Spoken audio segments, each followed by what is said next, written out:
ഗുരുവായൂരിൽ നടന്നത് പ്രൗഢഗംഭീരമായ വിവാഹം. ഇക്കാലയളവിൽ കേരളം കണ്ടിട്ടില്ലാത്ത വിധത്തിലുള്ള വർണ്ണാഭവും ലളിതവുമായ വിവാഹത്തിനാണ് തൃശൂർ സാക്ഷ്യം വഹിച്ചത്. ഗുരുവായൂർ ക്ഷേത്രത്തിലെ നടപ്പന്തലിലെ കല്യാണ മണ്ഡപത്തിൽ പ്രധാനമന്ത്രി നരേന്ദ്രമോദിയുടെ ആശീർവാദത്തോടെ ഭാഗ്യ സുരേഷിനെ ശ്രേയസ് മാലയണിയിച്ചു. മോഹൻലാൽ, മമ്മൂട്ടി, ജയറാം, ഷാജി കൈലാസ്, ദിലീപ്, ഖുഷ്ബു തുടങ്ങിയ താരനിര അതിഥികളായി. സുരേഷ് ഗോപിക്കൊപ്പം താരങ്ങളെ അടുത്തെത്തി കണ്ട മോദി ഗുരുവായൂരിൽ ഇന്ന് വിവാഹിതരായ മറ്റു വധൂവരന്മാരെയും ആശീർവദിച്ചു.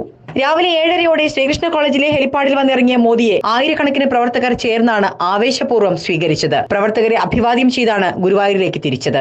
ശ്രീവത്സം ഗസ്റ്റ് ഹൌസിൽ നിന്ന് 8 മണിയോടെ മുണ്ടും വേഷ്ടിയും ഷാളുമണിഞ്ഞ് കേരളീയ ശൈലിയിൽ കണ്ണനെ കണ്ടു തൊഴുതു. 20 മിനിറ്റ് ക്ഷേത്രത്തിൽ ചെലവഴിച്ചു. നറുനെയ് നിവേദിച്ച് പ്രാർത്ഥന. പിന്നീട് കിഴക്കേ നടയിലെ വിവാഹ മണ്ഡപത്തിലെത്തിയ മോദി പുലർച്ചെ വിവാഹിതരായ വധൂവരന്മാർക്ക് അക്ഷതം കൈമാറി.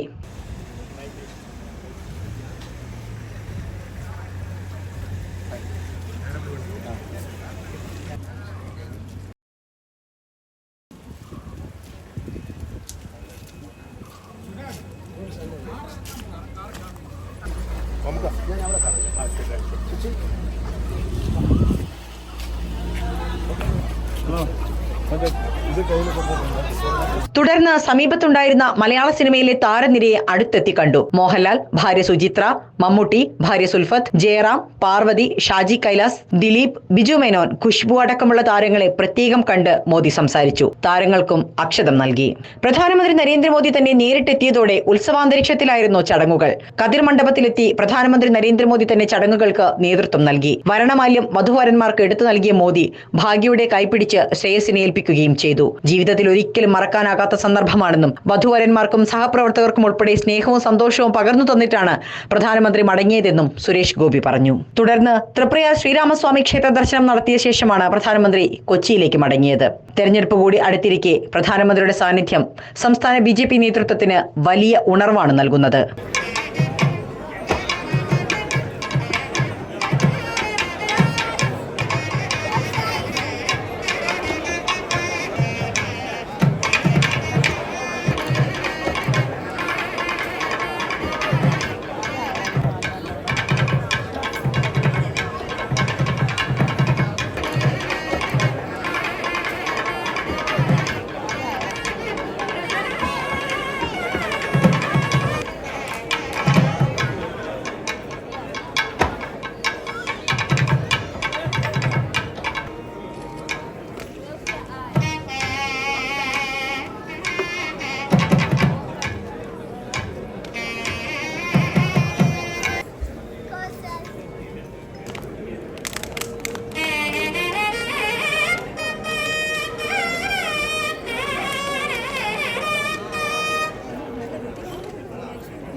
തരാം.